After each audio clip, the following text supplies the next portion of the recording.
We are back with the founder and CEO of Fiercely Financial Coaching, Audrey Washington.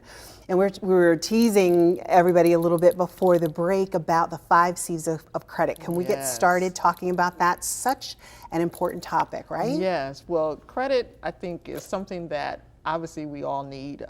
Sometimes people are not even aware that they have credit. So sometimes people only think about credit in terms of, having a credit card or getting some type of loan, but they don't understand that oftentimes they have credit if they haven't paid a bill, cell phone bills, medical bills, and so they do have credit.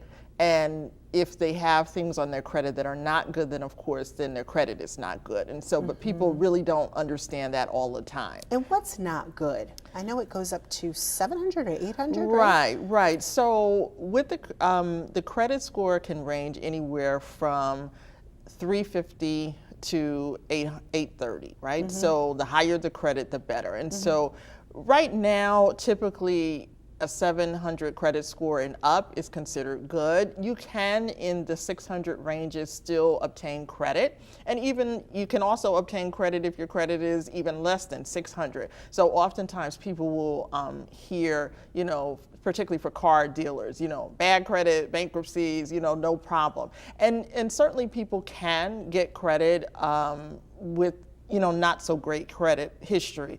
But what's going to happen is you're going to pay more in interest and fees. Which is never good. Right. So let's take a look at the 5 C's. Sure. We start with character. Yes. So character is your credit history. So, let me go back with the 5 C's of credit. Most creditors are going to assess you based on these 5 things, okay? So whether it's a credit card, house loan, student loan, car loan, they're going to assess you. So let me just walk through them quickly. So your character, again, is your credit history. Then your capacity is going to be your income. So do you have enough income to support the debt that you're trying to take on? The other thing would be capital. And so oftentimes with different types of credit transactions, you need some type of your own money, so a down payment. So what's the difference between capacity and capital? Sure. So your capacity is your income. So income. Do you What's have coming the in income, every week, right, every month? Absolutely. Okay. So do you have the sufficient income? So let's look at quickly when you come to cars, right? So you might want a certain type of car. And so when you go to the car dealer, they'll tell you, yes, you can get a car, but you don't have enough income for this car based on the cost of the car. So that's one thing with the capacity. So champagne tastes with a beer budget kind of? Yeah, so that would be the capacity. What is your ability to pay based on the amount of debt that you're going to take on, right? And so the other thing would be, again, your capital. So let's say for a house, so your down payment is the capital. So for some credit transactions, you need some of your own money to start the transaction off. So sometimes cars, you need a down payment, those kind of things. So that would be the capital, so your down payment or savings that you have to support the debt.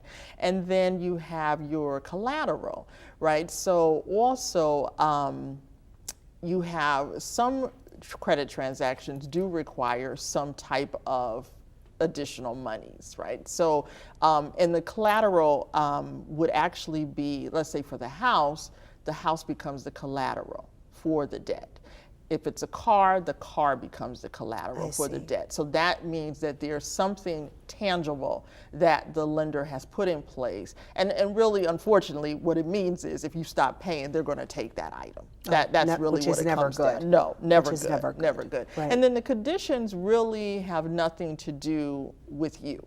Okay, the conditions means that what might be going on with the economy, like for instance, going back when we had the major shakeup with our financial crisis. One of the things that happened is if people had certain loans in place, particularly commercial loans, they were not able to continue those transactions because then the economy dictated something different. So those would be conditions. And again, you can't do anything about those for yourself. The conditions also impact what the interest rate is going to be. So, at certain points in times, interest rates are low like they are now, but then sometimes when the economy is stronger, interest rates are higher, which again, we don't have anything. We don't control that. We're going to talk a little bit about the things that we can control. Yes. When we come back from the break. Stick around, more financial advice with Audrey ahead. Plus, she will give us the scoop on her new book, Transform Your Money Mindset. So proud of you. We'll be right back.